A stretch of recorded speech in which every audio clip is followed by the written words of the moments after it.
என்ன கன்றாவி இது! இதுக்கு பேரு பிரியாணியா? மாதம்பட்டி ரங்கராஜ் சமையல விளாசுன பிரபல நடிகர். சமையல் துறையில ஆண்களுக்கு அப்படின்னு ஒரு சிறப்பான இடம் இருக்கு. அந்த வகையில ரொம்ப சிறந்த சமையல கூட நளபாகம் அப்படின்னு தான் சொல்லுவாங்க. அந்த அளவுக்கு நளன் ஒரு மிகச்சிறந்த சமையல் செய்யக்கூடிய கலைஞரா இருந்திருக்காரு.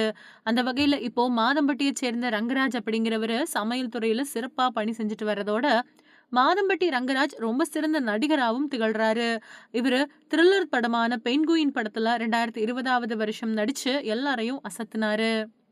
இந்த நிலையில மக்கள் செல்வன் அப்படின்னு அழைக்கப்படக்கூடிய நடிகர் விஜய் சேதுபதியோட நடிப்புல வெளிவந்த மகாராஜா படத்தோட மாபெரும் வெற்றியை அடுத்து இந்த வெற்றியை கொண்டாட விருந்து வச்சு கொண்டாட முடிவு பண்ணியிருக்காங்க. அப்படி அவங்க முடிவு செஞ்சதுக்கு அப்புறமா மாதம்பட்டி ரங்கராஜ் கிட்ட பொறுப்பு கொடுத்திருக்காங்க.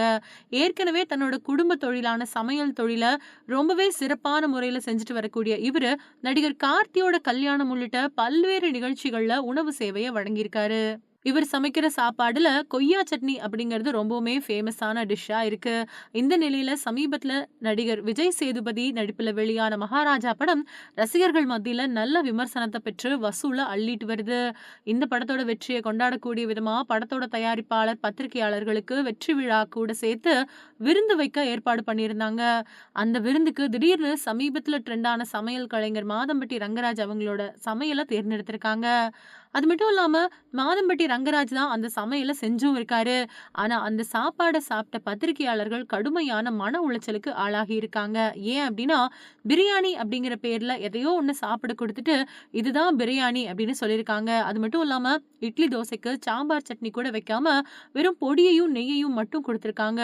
வெறும் 200 பேர் மட்டுமே பங்கெடுத்துக்கிட்ட அந்த விழாவுல முறையான சாப்பாடு வசதி இல்ல. அது மட்டும் இல்லாம முதல் பந்தியில சாப்பிட்டவங்க சாப்பாடு சரியில்ல அப்படின்னு சொன்னதும், பாதி பேர் கிளம்பிட்டாங்க. அப்படி இருந்தும் நிறைய பேருக்கு சாப்பாடு போதுமானதா இல்ல. 200 பேருக்கு சாப்பாடு சொன்னா, 100 பேருக்கு தான் சமைப்பீங்களா மாதம்பட்டி ரங்கராஜ் அவங்களே? நீங்க வச்சதுக்கு பேரு பிரியாணியா? அப்படின்னு கடுமையான கேள்வி எழுப்பியிருக்காரு பிரபல நடிகரும், பத்திரிகையாளருமான பயில்வான் ரங்கநாதன். அது மட்டும் இல்லாம விஜய் சேதுபதியே இவரோட பிரியாணிய பார்த்துட்டு, இதுக்கு பேரு பிரியாணியா? அப்படின்னு கோபப்பட்டதாவும், மாதம்பட்டி ரங்கராஜோட உண்மை முகம் தெரிஞ்சிட்டது அப்படின்னும் பதிவு பண்ணியிருக்காரு பயில்வான் ரங்கநாதன். இந்த விஷயமானது இணையத்துல வைரலா பரவிட்டு வரதோட மட்டும் இல்லாம, மாதம்பட்டி ரங்கராஜோட நிலைமைய நினைச்சு எல்லாரும் வருத்தப்பட்டுட்டு வராங்க. ரொம்பவுமே சிறப்பான சமையல் நிபுணர் அப்படின்னு பெயர் பெற்றிருக்கக்கூடிய இவரு எப்படி இந்த சமையல் நிகழ்ச்சியில சொதப்புனாரு அப்படின்னு ரசிகர்கள் பட்டிமன்றம் போட்டு பேசிட்டு வராங்க. தமிழ் சினிமாவுல காமெடி படங்களுக்கு பேர் போனவரு இயக்குனர் சுந்தர் சி. அவர் இயக்குன முதல் படமான முறைமாமன் படமே தமிழ் சினிமாவுல நல்ல காமெடி திரைப்படமா அமைஞ்சிருந்தது. அதுக்கப்புறமா அவர் இயக்குன மேட்டுக்குடி மாதிரியான நிறைய படங்கள் மக்கள் மத்தியில பெரும் செல்வாக்கு பெற்றிருந்தது.